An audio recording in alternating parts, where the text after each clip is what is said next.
shit!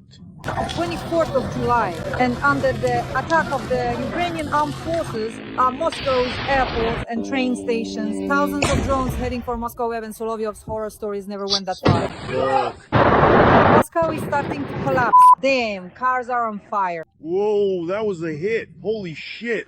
The whole damn building. Fuck. We've been bombing Moscow non-stop for 3 days.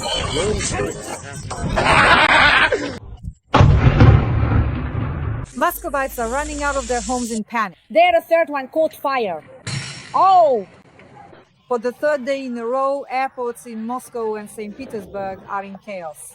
The aviation system is destroyed, 500 flights cancelled, nearly 2,000 delayed.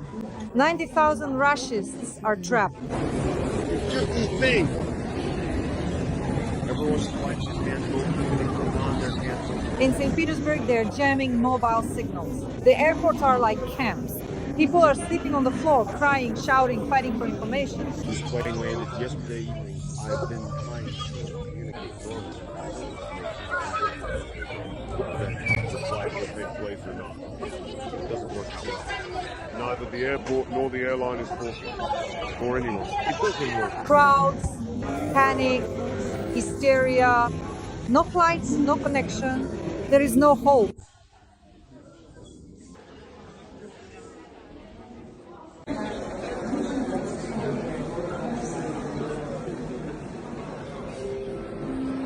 Scandals are beginning to truly unfold. There is a fiery hell in Rostov. The warehouse is on fire. The explosions come one after another. The fire has spread over almost 10,000 square meters. Yekaterinburg is covered in smoke. The country is drowning in fear. And at the top, there's a purge of the elite. Generals die suddenly. Deputies disappear. No one knows who will be next on air. It's going to get heated. Breaking news, friends. There is a collapse in Russia. More than 100 drones are attacking Moscow and St. Petersburg. The 21st of July. The AFU are bombing Petersburg and Moscow. The whole damn house is fucked. Unbelievable. Cars are burning. Moscow and the Moscow region are roaring with explosions. Drones are being shot down in Istra, Dmitrov, Solnekhnogorsk, Moscow, and Petersburg. Drone debris is crashing into apartment buildings. This is really fucked up. Look at this shit. Cars are burning. That car is totally screwed. Houses. Muscovites are crying. For the first time, Moscow apartments have been wrecked thanks to Russian electronic warfare. This is already panic, a total mess. They were shot down above us. I caught it on video. Russian electronic warfare is hitting residential apartments in Moscow. A military base is burning in Rostov-on-Don. Hundreds of Russian soldiers killed. The fire can be seen for kilometers. In Domodedovo, Sheremetyevo, and Vnukovo, the carpet plan is being implemented again. There's an aviation collapse there. Hundreds of flights are delayed or cancelled. At the train stations, people are sleeping under kiosks. Panic, evacuation. At the airports, people are dancing the Katyusha, singing Katyusha, and calling the police. They're fighting. Russians, Muscovites, and Petersburgers are just out of their mind. Look at this footage. Nearly 1,000 flights have been cancelled. The Russians are panicking. They're fighting, arguing, and calling the police. They've been stuck at the airport for days without communication, internet, food, or hotels. I've been trying to communicate and make calls normally for a whole day. Will the flight even happen or not in the end? Neither the airport nor the airline is talking. No one is. According to what information can't we exchange the tickets? My Istanbul-Venice tickets disappeared. 3 tickets. Now they're asking me to pay an extra $980 for each ticket. What a truly pity, poor thing. Exactly the same thing. So what's happening? She's a Russian.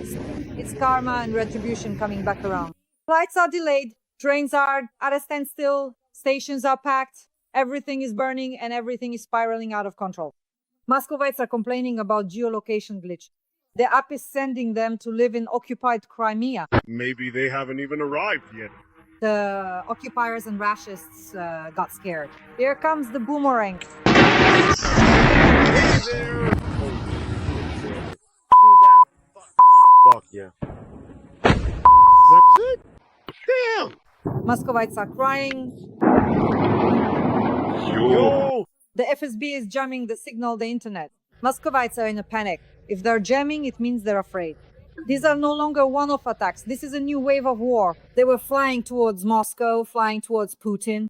It's not just the air that's burning. His reputation is burning too. Unbelievable. Cars are on fire. Oh my gosh! Oh my goodness gracious me, this is unbelievable. The carpet plan has become the national anthem. This is panic. This is the internet being cut off. This is fear. And all this is happening against the backdrop of the Kremlin's prolonged silence. Meanwhile, Ukraine is inviting Russia to negotiations. The EU is trying to extinguish the situation with sanctions, while the US and China are preparing for a meeting. Trump is silent, but the ultimatum is ticking. Tomahawks and JASSMs will fly towards Moscow and St. Petersburg. We'll discuss all this with Alesya Batsman right now. Breaking news, friends. Russia is simply paralyzed. Drones are striking Moscow, Rostov, the Moscow region, Samara petrochemical facilities, and drone debris is scattered along the railways. 132 trains have been delayed. People are spending the night at train stations. And in the sky, there's a carpet of planes. Sheremetyevo, Vnukovo, and Vnukovo are canceling hundreds of flights. At Vnukovo, passengers are in a complete panic. In St. Petersburg and Moscow, the airports are in chaos. The Ministry of Transport is reporting to Putin that everything is lost. In the Moscow region, elite settlements are flooded, Moscow rivers are overflowing, and the city is going underwater. Well, we will certainly discuss the strikes both on Moscow and St. Petersburg, the upcoming meetings in Istanbul, and the Kremlin, which is so afraid that Putin himself has ordered the FSB to inspect every vessel because he fears sabotage. As well as the meeting between Trump and Xi, possibly with the well-known journalist Alesya Batsman. Alesya, welcome. Dasha, I'm glad to see you. Hello, friends. Yes. Alesya, please tell us, you are currently at a very important media forum, and Dmitry Ilyich asked some very important questions to the president of Azerbaijan. I'm sure you did as well. And what do you think? The fact that Putin is now suffering defeats on all fronts, and even his supposed allies are abandoning him, do you think this is a serious signal for him? Well, it's not just a signal anymore. It's a siren blaring at full volume.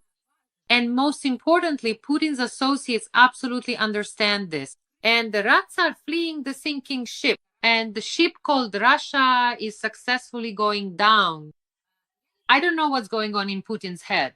I don't know if he understands. But the fact is that the Russian state right now, these days, these months, and I won't say years, days, months, weeks, months, it's collapsing. Because, give or take, there's very little time left before a real collapse begins in Russia, true collapse. Friends, we are about to witness the precise moment when everything truly starts to completely fall apart from all sides. So I genuinely think, that there will just be some significant event. We'll see. We'll definitely check it out. And this isn't so much a prediction as it is just some thoughts on the subject. It seems to me that some event will happen. Maybe at first glance, it won't even seem that remarkable, which will trigger a chain of collapses.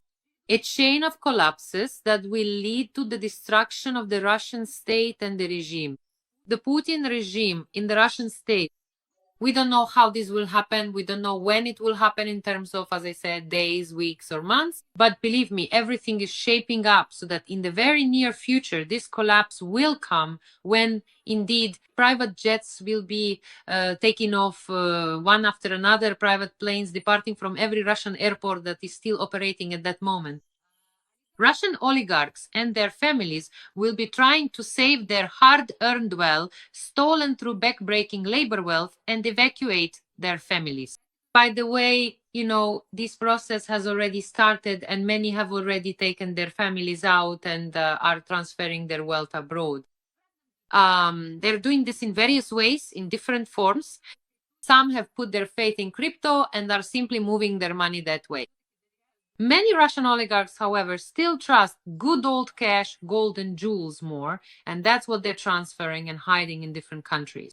In other words, they all understand that this whole structure is collapsing, that Putin has lost, and that under the rubble he will bury everyone who stays with him until the end. That's precisely why, as we already know, and this is indeed a very well established and widely recognized fact, many individuals, fully realizing this significant implication, are now actively taking certain proactive and necessary actions.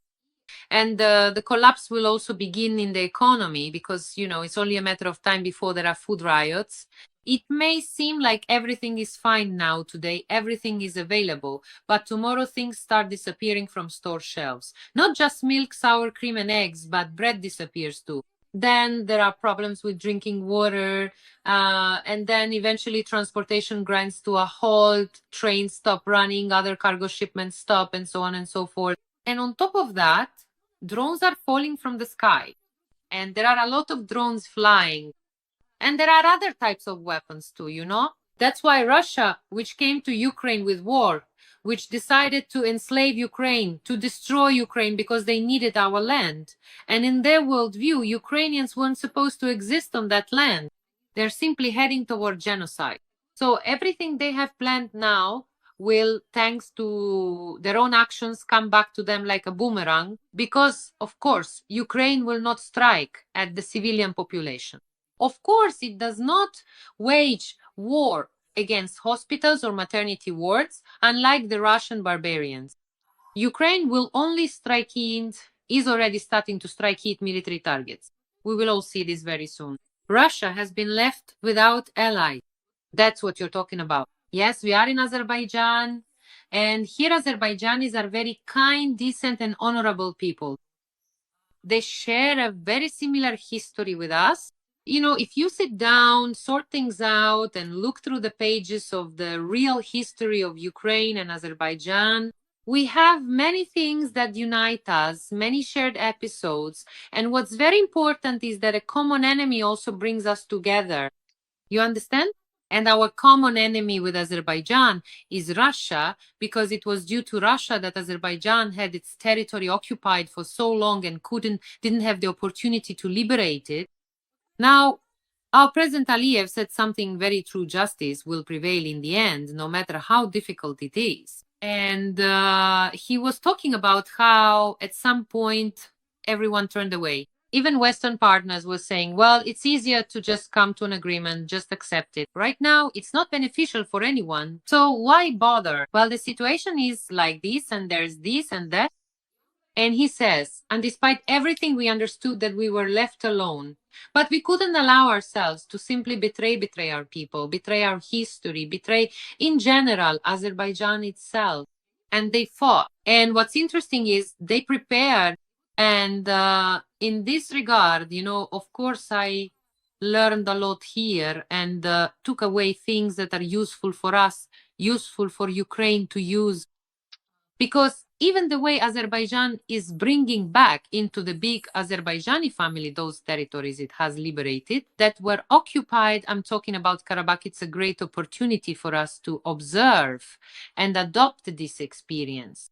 It's incredible. The pace of construction is amazing. Everything there was destroyed, under occupation, everything was ruined, dismantled well, terrible things happened. It reminds me of how the Russians behave in occupied territories. They're barbarians. Historic buildings, museums, mosques were destroyed, dismantled brick by brick. Why were the mosques dismantled? Just why? Because just like the Russians were stealing our toilets, taking away shutters, it was the same here. They took the natural stone, removed the floors, and took them somewhere, just using them as building materials. Architectural monuments, works of art. They fought against monuments, sent them off for scrap metal. You understand? They kept livestock in the mosques, they destroyed them, and then kept livestock there. And just look at how, in such a short time, Azerbaijan has built roads in Karabakh. We drove through all of it. We saw everything, how beautiful it is. My God, the nature there is just incredible. We'll post a few videos on YouTube. We filmed all of this because it's important for everyone to see it. But nature is one thing. What has man already accomplished there? This is the Azerbaijani government, which has come home. Listen, it's just amazing. They're really creating a garden city, cutting tunnels through the mountains, and the roads are so smooth. It's like you're driving on glass. Those who get car sick, it's just because the ride is so smooth, nothing even shakes. The roads are incredible. Everything has been electrified. None of this existed before. They've already built houses, renovated so much, and brought back monuments that they specifically bought back from Armenia when Armenia just wanted to sell them for scrap metal. They bought them back, hid them, and now the monuments have been returned. But they still stand there with bullet holes, can you imagine? Bullets right in the faces of the monuments, riddled with them. We'll show all of this. It's such an interesting experience. And what's interesting from the perspective of people, what is a country? Any country, first and foremost, a country is its people, a state is its people. It's the people who live there and who will be happy there. So this is very interesting because after Karabakh was occupied, and mind you, that was 30 years ago, they waited and prepared for this for 30 years. Aliyev did all of this methodically. Here we talk to various ministers, that is top officials responsible for different areas. And it turns out they didn't realize that he already had this vision of the world in his mind from the very beginning. In other words, each of them was carrying out his will. For example, medicine, certain hospitals needed to be built. Certain things had to be done. Drones for this purpose. And then coordination internet systems for that. And each of them was given a task, but they didn't understand why it needed to be done. It seemed illogical. They didn't know that a decisive special operation was being prepared at the war, yes, for liberation. And when it all came to light, and they found out what they had been doing all those years earlier, can you imagine? They were all shocked at how skillfully and wisely Aliyev had orchestrated everything. This is an enormous experience, really. And it's very interesting both from a military perspective and in general in terms of how the state conducted itself. Of course, they had help. Their friendly states helped them a lot, including Turkey and Israel. But still, it's clear that Azerbaijan did all of this themselves. Now, regarding the people, that's actually the most important thing. And what's interesting is that the Armenians who lived in these territories were given a corridor. Well, what do I mean by a corridor? They were simply told, if you want, stay. If you want, leave. It was your choice. And they say that practically no one stayed there. Everyone left because they didn't consider it possible for themselves to remain. But who actually lived there? There was an occupation for 30 years. And when these territories were occupied, those who lived under occupation left, and Aliyev resettled them in a compact way. For example, take one city that was here, like Shusha, the people from Shusha, he resettled them in Baku, yes, and he settled with them somewhere compactly as well. Another city, for example, Khankendi, right? So those who live there, that's all what I call Karabakh, were resettled somewhere else in Azerbaijan, right? Some people went somewhere else, and so they lived compactly like that. They were given houses, they were given apartments, they were paid allowances. So they had certain benefits all this time. Those who lost their this is a very important state policy, of course, when internally displaced people felt that they were not abandoned by the state. Every voice matters. Join our community, support independent journalism and help us bring you the truth from Ukraine. Become a member of Ukraine Today. Join us now. So now I come to the question of how to bring people back, who we are rebuilding for now, who will live there. So it turns out that all these people generations have already grown up there. You know, it's been almost 30 years. And now the government is telling them, look, you can go back to your places, like the people from Shusha can return to Shusha and so on. Well, that's it. We're giving you free housing again. We're giving you as much as you had, as much as you lost. We're giving you that. We're giving you jobs. We're giving you all sorts of things. There's an economic program. There are benefits and so on and so on. So basically, there's a whole package now. Yes, they all have it. But this housing, if you choose it, you can stay and live where you used to live. That's fine. But you can also return home. And here, this is very well developed. And even the younger generation, those who were already born and raised here, well, I've just been talking these days, we've been meeting and talking with a lot of people, both ordinary people and those who make decisions in the government, right?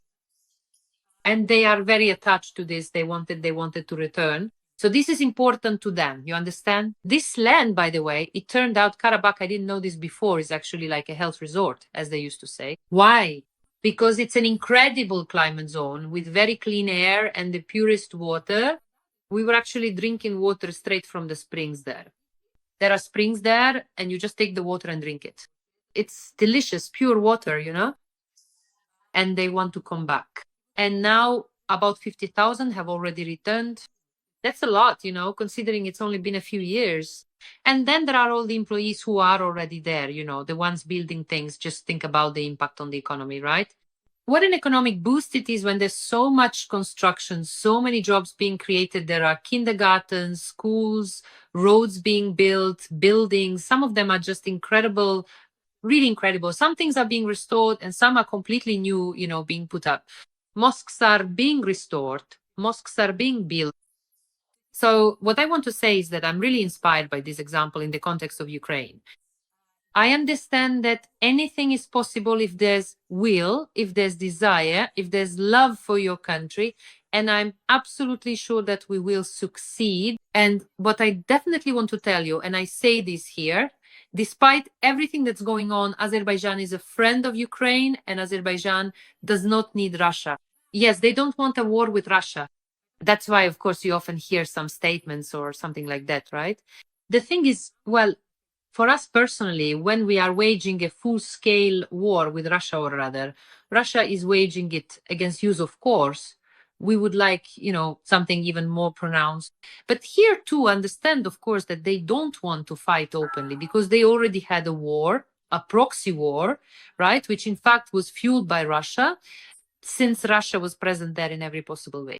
But when it was just the two of them left, I believe the Armenian people are lucky to have Pashinyan because he is conducting himself well with dignity. So now I am sure that after a little more time passes, they will finally sign the historic agreement, yes? A peace agreement between Azerbaijan and Armenia, which I think will be signed. Let's see, friends. Let's make a prediction now. I think it will be signed in Washington. I wouldn't rule it out. And Donald Trump will be the main person present there, yes? And then he'll be aiming for all sorts of a war. But honestly, the only thing left is that Armenia needs to make amendments to its constitution. And when they do, most likely next year after that, they'll move forward to sign this peace agreement. You know, what you're talking about now is very important, fundamental things, because Ukraine will definitely win our very difficult war as well. Russia is the aggressor. Do you think we can also restore things using the example you're talking about now in Azerbaijan? Absolutely, 100%. We can do everything and everything will happen and we'll accomplish it all. But we don't know when it will happen. We don't know what the conditions will be at that moment. But the only thing I want to tell you is that we need to start preparing for this right now. What I see here is a policy that moves forward through the years for decades ahead into the future. So in people's minds, what result do you want to achieve? They want to achieve the deoccupation of the territories and the return of local residents, Azerbaijanis, to their homes, to flourishing homes, to a place that is one of the main tourist destinations. Plus, Karabakh is also the breadbasket of Azerbaijan, right? It used to be, because the black soil there is incredibly fertile, among other things. When this idea stays with them for years, just imagine they waited almost 30 years before they succeeded. And now they have succeeded. I want to tell you that I am sure we won't have to wait 30 years, that everything will happen faster for us. Because, well, obviously for us, everything is on a different scale. And our enemy doesn't hide. The enemy is clear. It is very large and very aggressive. And I want to tell you something else that's important. Azerbaijanis are grateful to Ukraine. They understand everything. They understand that it is precisely thanks to Ukraine, to the fact that Ukraine is now standing up essentially for everyone, that there is no war in Azerbaijan, meaning with Russia, yes, nor in other countries, nor in NATO countries that used to be part of the Soviet Union. That is everyone around us, our neighbors, in other words, the potential victims whom Russia is eyeing with interest from the perspective of invasion and subjugation. Once again, they understand very well that it's thanks to Ukraine that they are holding on. Moreover, they openly say, look, it's thanks to you that Russia is weak right now, and we all have the opportunity to put it in its place. Just listen to the things people are saying. Look at the republics, even in the East, how they've all turned their backs on Putin. They say Putin has no friends left. We all remember how they always mistreated us, how in Moscow they treated and still treat us with disdain, with insults, with all of that. Well, you know what I mean, right? It's still going on. I mean, this is something the Russians just can't get rid of. There's this kind of racism, a really primitive kind. And they say, if they think we've forgotten all of this or that we don't understand it, that's not true. They say, it's only thanks to you that we now have the opportunity to behave with dignity and put them in their place. Everyone is doing this. And they say, you were the ones who showed that the Russian army is not the second strongest in the world, that they're weak. You see what I mean? That's why there's such hysteria. Of course, I've been enjoying watching this hysteria for several days now, and not just in Russian social media. That is everywhere on all their propaganda channels. On the main talk shows, Solovyov, for example, they just keep hitting them hard. Solovyov is freaking out about how Gordon came and asked such questions and how Aliyev answered them. And how terrible all of this is for Russia. Oh, I just remember, by the way, that's good. That's -1 enemy, right? I remember that at the forum, Markov was there. That Kremlin drunk. Ugh, what a disgusting person. I immediately got rid of him because right away they started going at each other like the toad and the viper. You know what I mean? Because, well, everything works to our advantage. Everything goes into the bag. But I want to tell you, they were really scared by this. They were afraid that Azerbaijan is actually pursuing its own national policy independently and thinking about its own national interests. You see what I mean? They see it. They see what President Aliyev is doing, how he responded regarding the Boeing. They see he is going to court, not giving them anything for free, that he waited for an apology, compensation for payments to the families of victims, those shot down, killed by Russia back then. There's nothing at all, you see. They're behaving in a completely brazen way. And Russian propagandists, seeing this, understanding it, yes, because Russia doesn't have the strength. What's important to understand is that Russia doesn't have the strength to fight another war right now. That is to start one against anyone, I don't know, Azerbaijan, Moldova, Lithuania, anyone at all. In order to start a new war, they need to finish the war with Ukraine first. Only then, theoretically, can they do anything. But I want to say that when they finish the war with Ukraine, the real question is whether Russia will even exist by the time our war ends. Because that's a big question when and how all this will stop, how it will end, and whether the Putin regime will still exist. Because, well, we understand where this is all heading. But this is important. That's why the propagandists are so hysterical about it. You know, a lot of their war correspondents have started shouting something. That Azerbaijan is supposedly preparing for war with Russia. And Russia is weak right now. So in this sense, whatever is on their mind is what comes out of their mouth. Russia is weak, and Azerbaijan has powerful allies like Turkey and Israel. Turkey is NATO, and now Turkey has announced that it wants a NATO base in Azerbaijan. Can you imagine? Basically, a NATO military base is what they want to set up, and Russia can't handle another war. That would be a huge deal for us. Oh, what should we do? What? Hit them with a hazel stick or something. So they're really having a meltdown.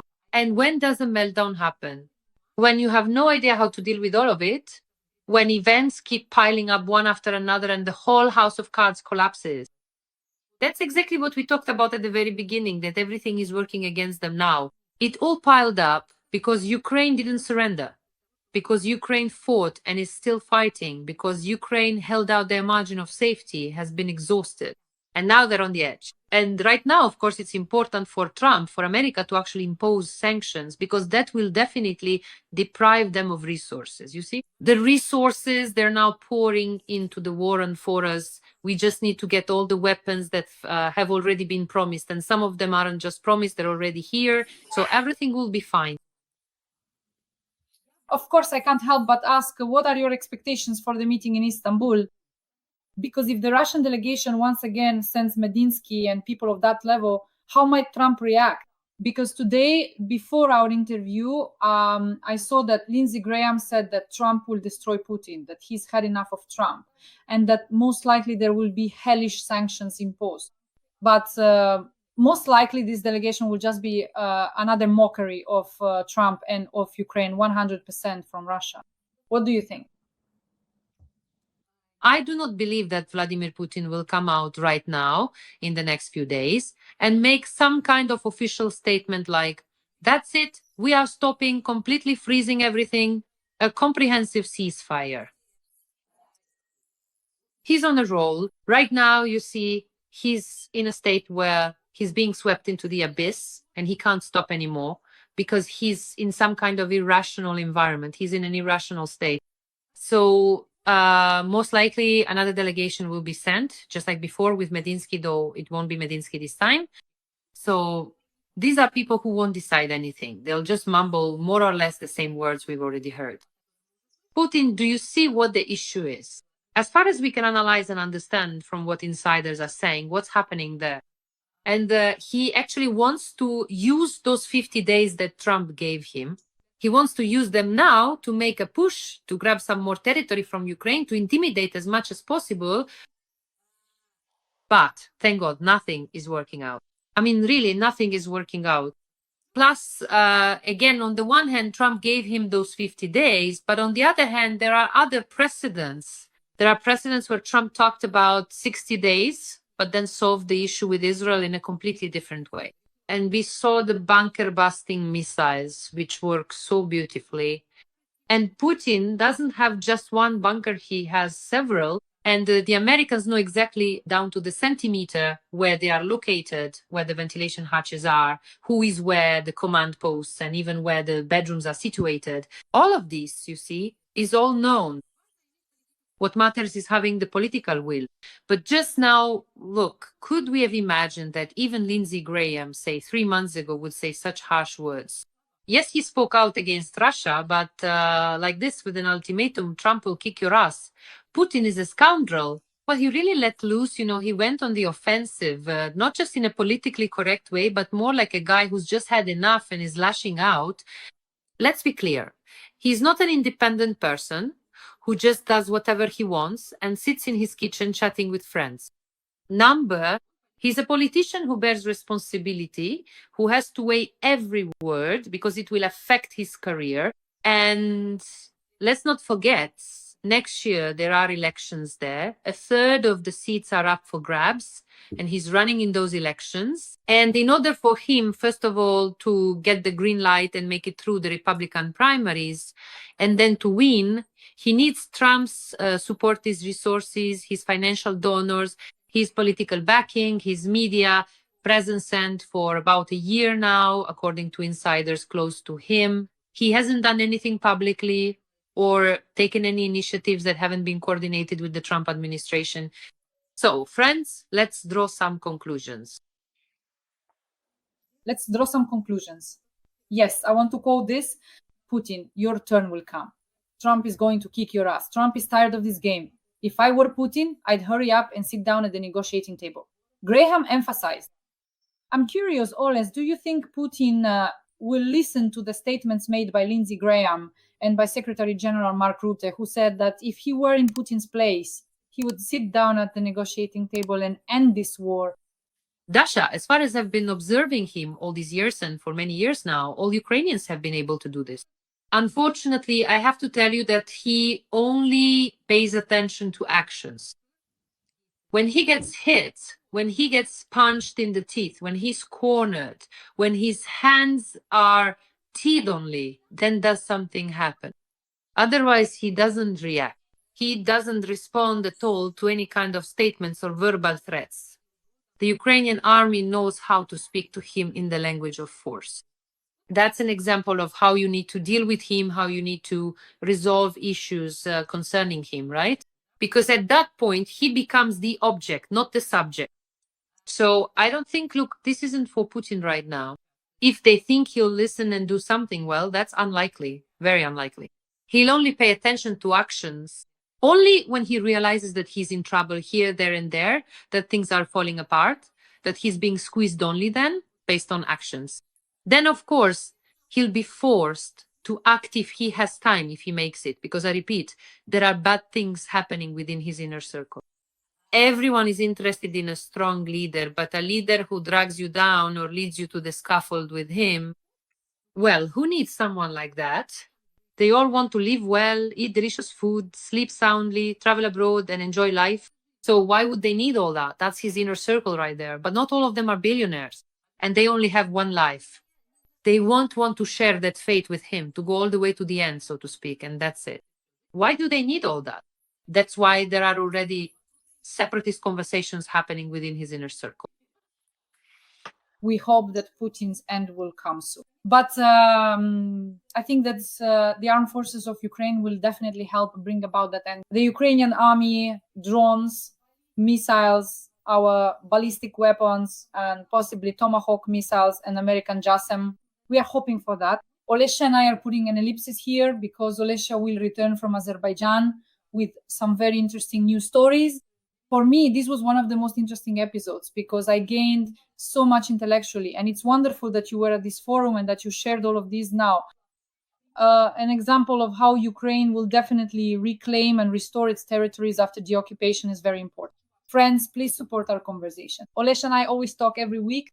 Like this video, leave a comment, subscribe to all of Alesya Batsman and Dmitry Gordon's channels, as well as to my YouTube channel, and write a few kind words to our duo. Alesya, thank you so much, and see you when you return from Azerbaijan. We'll have a lot of interesting things to discuss. Thank you, Dasha. Thank you, friends. I'm also looking forward to our next meeting.